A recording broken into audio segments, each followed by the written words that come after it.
নমস্কার।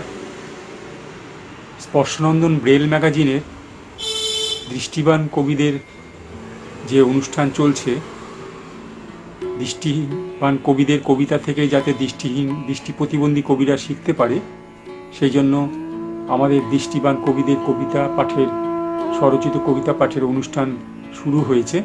আমাদের মধ্যে এবারে 20তম পর্বে উপস্থিত হয়েছেন কবি জ্যোতির্ময় দাস। উনি দীর্ঘদিন অস্ট্রেলিয়া আছেন। তার গলার কিছু সমস্যা থাকার জন্য তার কবিতা আমি পাঠ করে দেব। তিনি আমাদের উপদেষ্টা মণ্ডলীর সদস্য দীর্ঘদিন ধরে।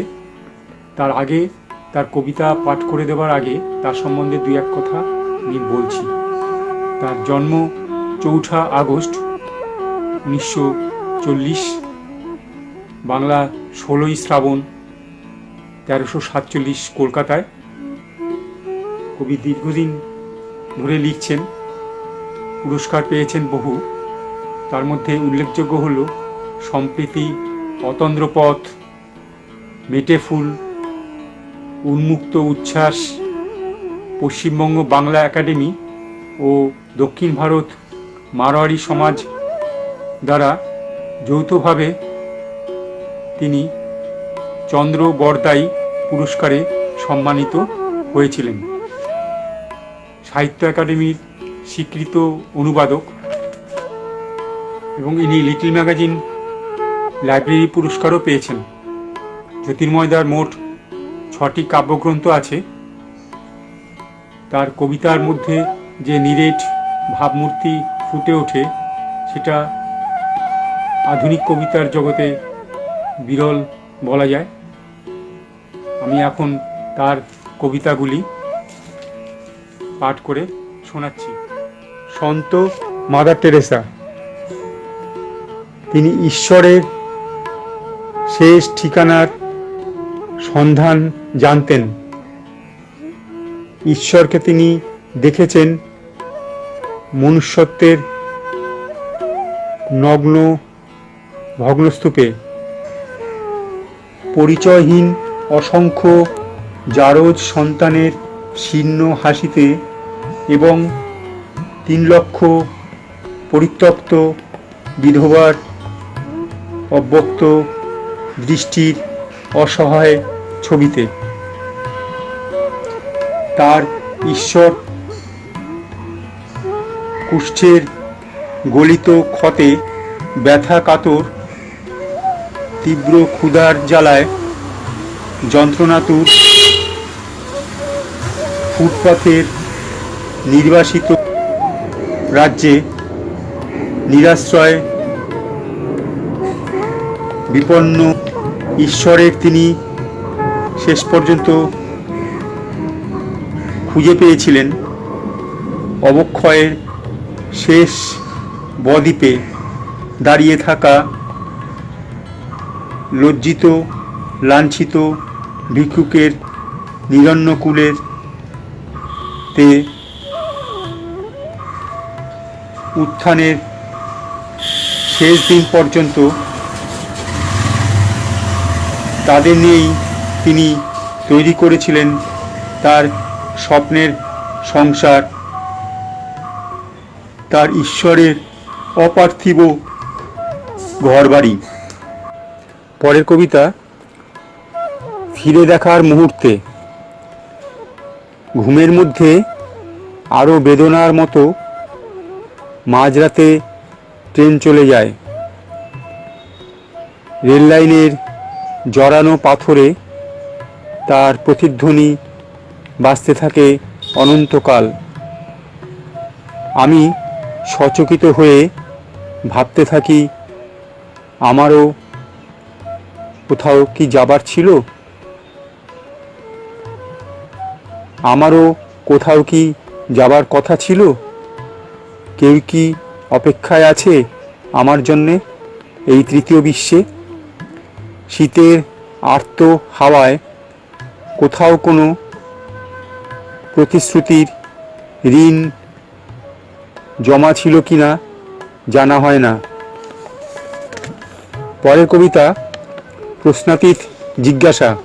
প্রথমত, ভালোবাসার ধ্রুপদী কিছু শর্ত আর দাবি ছাড়া আমার চেতনার আর কোনো কলঙ্ক ছিল না।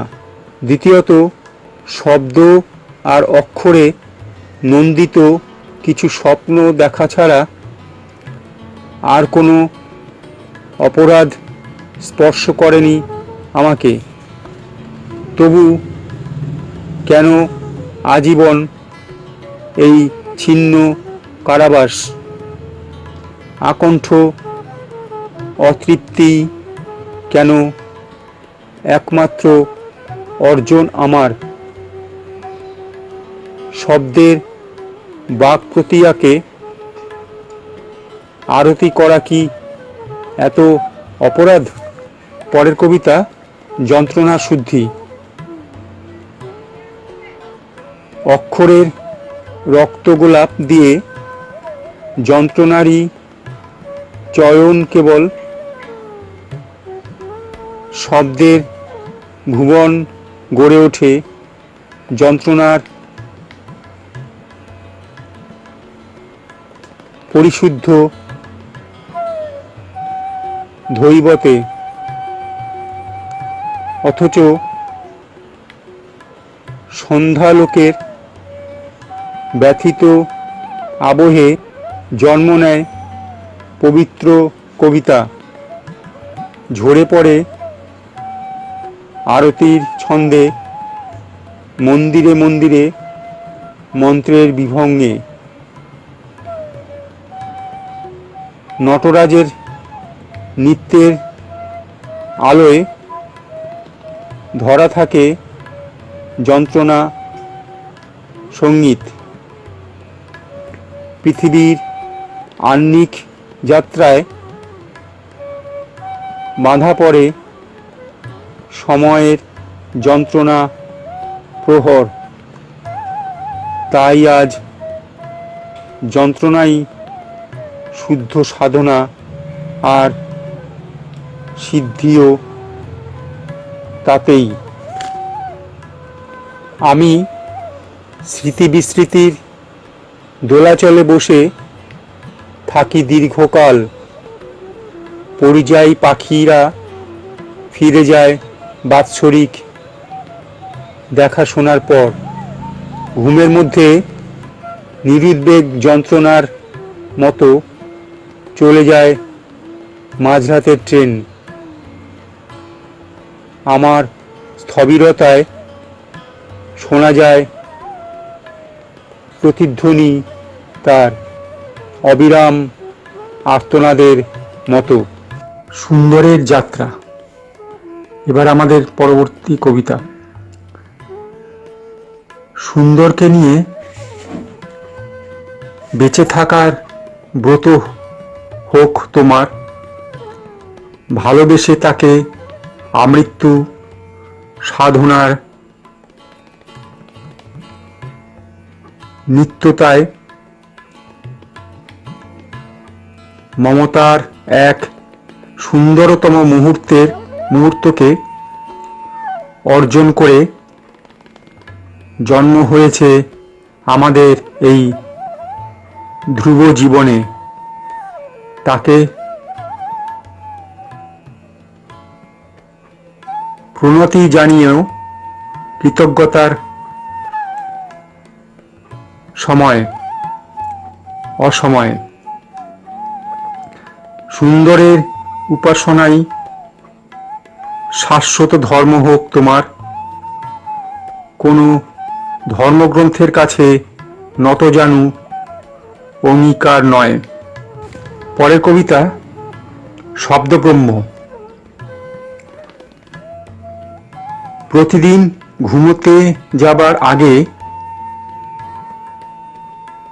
সমার্থ শব্দকোষে অভিধান হাতে নিয়ে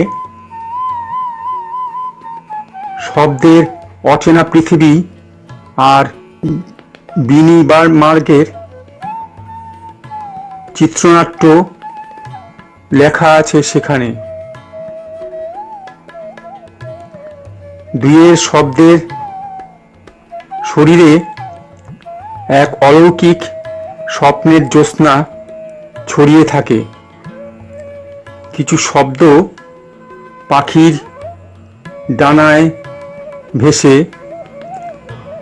হারিয়ে যায় পরিযায়ীর দিকে, পরিযায়ীর দিকচক্রবালে। ভোরের হেমন্তে শিশিরের ঝরে পড়া ঝংকার ঝংকার শব্দটি শোনার জন্য ঘুমোতে যাবার আগে প্রতিদিন অভিধানটি একবার হাতে তুলে নিও। আমার ঈশ্বরের জন্য একটি প্রিয় শব্দের অন্বেষণে আজও এই বেঁচে থাকা।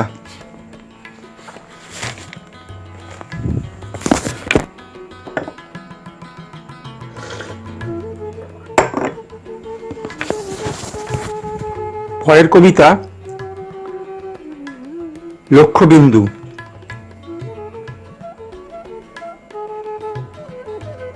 চলার পথে এগিয়ে যাবার সময় পেছনের ছবি কখনো ভাবতে নেই। ফেলে আসা যাপন ছন্দের সমস্ত অলংকার আজ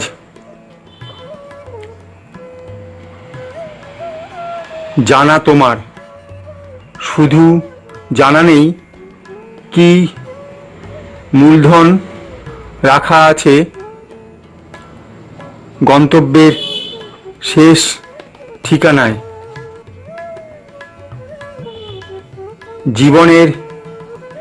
জীবন মানেই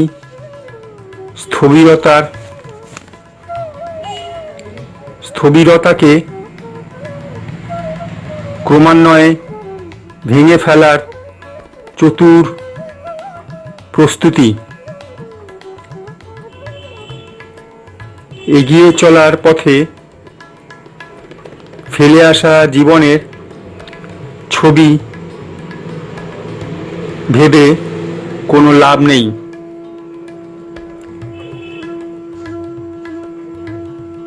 অঙ্কের বইয়ের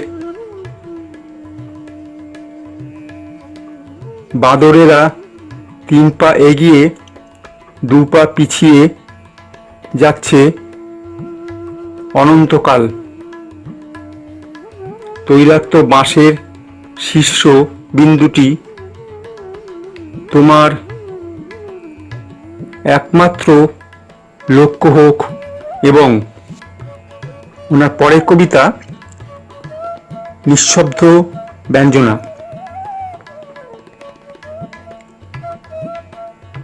একটি অক্ষর লেখার আগে গানের কথা একবার ভেবে দেখা। কিছু শব্দের বা প্রতিমা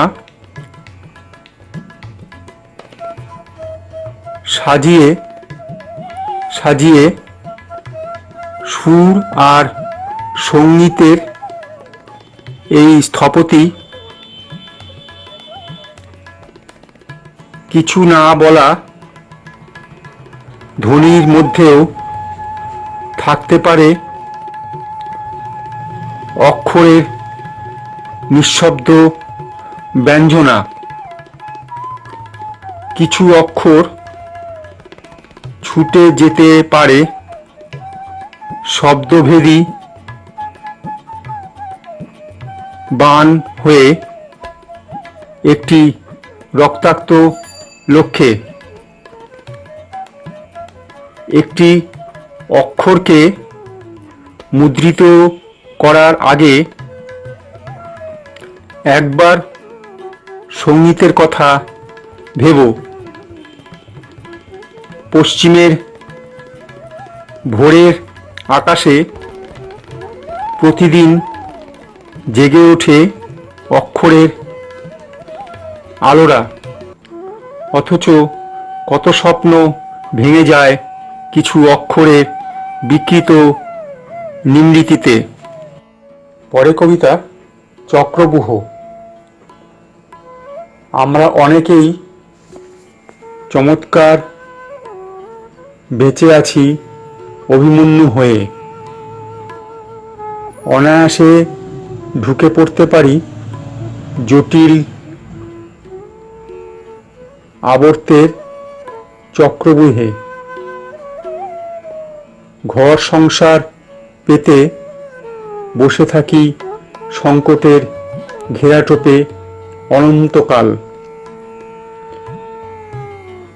সমস্যাগুলো রক্তবীজের মতো ছড়িয়ে পড়তে থাকে চারপাশে। এক সময় প্রতিরোধের দেওয়াল তোলে বিপ্লবের কুশলী চিত্রপট। বাঁচার জন্যে কেউ পালাতে পারি না ঐতিহাসিক বিভ্রান্তিতে। নিরীহ অভিমন্যুরা নিহত হয় এভাবেই প্রতিদিন মিথ্যে প্রতিশ্রুতির ব্যর্থতায়। এরপর কবিতার নাম ঋণ শোধ। যাব বললেই সঠিকভাবে বলে যাওয়া যায় না অনেক সময়। ভগীরথ যে ভুল করেছিলেন তার পুনরাবৃত্তি না হওয়াই বাঞ্ছনীয়। গঙ্গোত্রী থেকে নামখানার দূরত্ব মানচিত্রে 1 বিঘেতেরও কম। তবু পা বাড়াবার আগে মহাদেবের জটা জালের ব্যাপ্তি জানা প্রয়োজন। এবার কবিতার নাম জীবনযুদ্ধ। তুমি যাকে শত্রু বলে মনে করো সে তোমার শত্রু নাও হতে পারে। আসলে প্রতিটি যুদ্ধের জন্য এক বিপ্রতীপ সংকটের প্রয়োজন থাকে। তাছাড়াও থাকতে হবে রাজনীতির কিছু ভুল সমীকরণ। একজন ভয়ঙ্কর যুযুধান প্রতিপক্ষেরও থাকা দরকার। আর যুদ্ধ শুরু করার আগে প্রতিটি অস্ত্রের মারণ মন্ত্র জানা থাকা চাই। সামনে পেছনে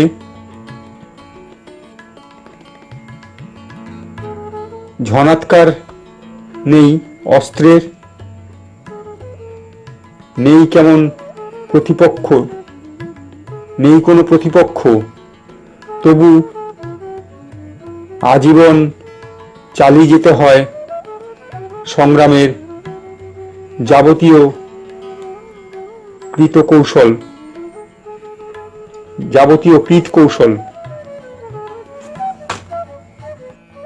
এতক্ষণ আপনারা প্রতিষ্ঠিত কবি জ্যোতির্ময় দাশের কবিতা শুনছিলেন। কবিতা পাঠ করছিলাম আমি, সত্যজিৎ মণ্ডল। ওনার গলায় কিছু সমস্যা থাকার জন্য উনি স্বকণ্ঠে কবিতা পাঠ করতে পারেননি। আমি ওনার কবিতাগুলো পাঠ করে দিয়েছি, কিন্তু কবিতা পাঠ যেরকম হওয়া উচিত সেরকম হয়নি। আরও অনেক ভালো হওয়া উচিত ছিল। তার জন্য আমাকে মাফ করে দেবেন। এবার স্বরচিত সকণ্ঠে কবিতা পাঠ করবেন প্রতিষ্ঠিত কবি বৌধায়ন মুখোপাধ্যায়। সবাইকে নমস্কার জানাচ্ছি। আমার শ্রোতা যারা এসছেন তাদের প্রত্যেককে আমার নমস্কার। স্পর্শনন্দন থেকে আমাকে আমন্ত্রণ করা হয়েছে কিছু কবিতা পড়ার জন্য। আমার নাম বৌধায়ন মুখোপাধ্যায়। আমার জন্ম তারিখ 2রা জুলাই 1954 সালে। আমি দুটো ভাষায় লিখি, বাংলা এবং ইংরেজি। মাতৃভাষা আমার বাংলা। আমার বেশ কয়েকটি বই প্রকাশিত হয়েছে, তার মধ্যে ইংরেজি কবিতার বইয়ের নাম হচ্ছে ব্ল্যাক মিল্ক। এছাড়া বাংলা কবিতার বইয়ের নাম সন্নিহিতি। অনুবাদ গ্রন্থ অনেকগুলো বেরিয়েছে, গল্প গ্রন্থ তার মধ্যে আছে। এবং এছাড়া রয়েছে আপনার কবিতার অনুবাদ ইংরেজি থেকে বাংলায়। এছাড়া আমি যে কাজটা করি সেটা হচ্ছে ক্রিয়েটিভ রাইটিং ইন ইংলিশ। আমি পড়িয়েছি বহুদিন, ইগনুতে পড়িয়েছি। পত্রিকা সম্পাদনা ইত্যাদি নানা রকম কাজের মধ্যে আমি জড়িত আছি। স্পর্শনন্দন আমাকে বলেছে যে ওদের শ্রোতার ওনারা আমার কবিতা শুনতে চেয়েছেন স্পর্শনন্দন। তার জন্য আমি স্পর্শনন্দনের কাছে খুবই কৃতজ্ঞ। আমার মাতৃভাষা যেহেতু বাংলা, আমি বাংলা কবিতা দিয়ে শুরু করি। একটি বাংলা কবিতা আমি পড়ব, তারপরে কয়েকটি ইংরেজি কবিতা পড়ব। প্রথম কবিতাটার নাম, এই বাংলা কবিতাটির নাম হলো স্তব। এটি প্রথম কবিতা আমার। যেভাবেই বাঁচি না কেন তার কাছে যেতে হয় বারবার, মৃত্যুর বার্তা নিয়ে অথবা জন্মের। তার কাছে স্নেহময় স্পর্শ আমরণ। আজ তোমাকেই ডেকে এনে বলি, তুমিও আমার মতো হও, আমাকে নির্ভর করো। আমি যেন স্নেহময় বিদ্বেষহীন হই। মাথার ভেতর যত কুটির চিন্তা তাদের মুক্ত করো আমার মস্তিষ্ক চেনে। কামের ভনিতা থেকে সুন্দর স্বাভাবিক করো। সকালের আলো ফুটলেই যেন সদানন্দ হই। আমাকে জলের মতো করো, স্রোতের বিস্তারে ছড়িয়ে যাচ্ছি আমি জনমানসের দুঃখ ও চিরনিদ্রায়। আমি যেন ভালোবাসি সংসার রচনা। আমি যেন ঈশ্বর মেখে মধুচন্দ্রিমা যাপন করি 12 মাস। বাংলা মাতৃভাষা এবং বাংলা দিয়ে শুরু করতে হয়। আর স্পর্শনন্দন যেহেতু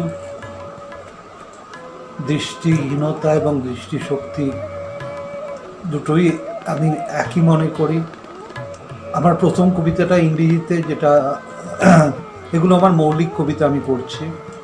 প্রথম কবিতাটি ইংরেজিতে যেটা পড়ছি তার নাম হলো eyesight. I have carted eyes, eyeballs, looking at the sky. Eyes depicted happiness, unlike those of a Calcuttan. Tollygunge was a jam. The metro did not bear the coffin of eyes of donors.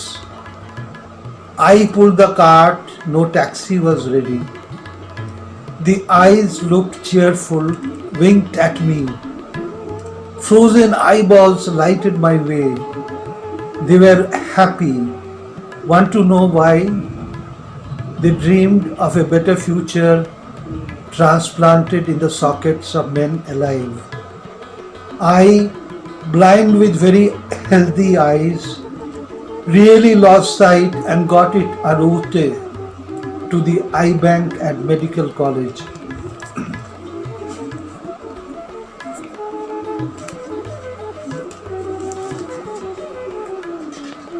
Local ট্রেনে যাতায়াত করার এক সময় অভ্যাস ছিল আমার।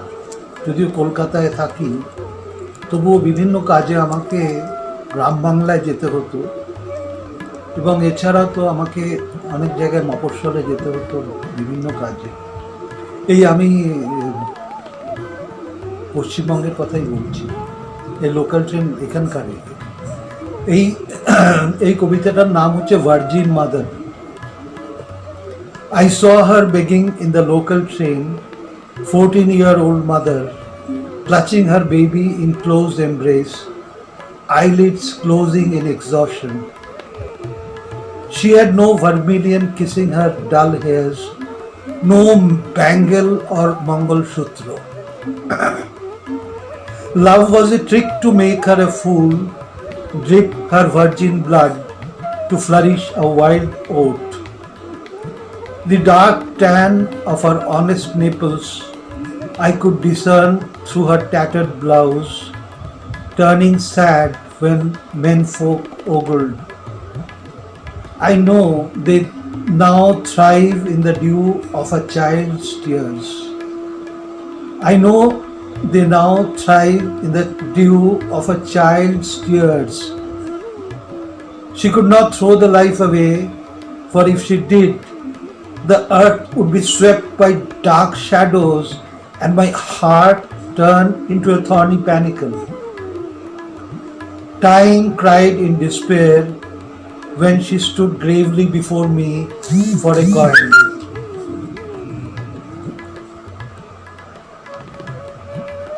এটা virgin mother শেষ হলো।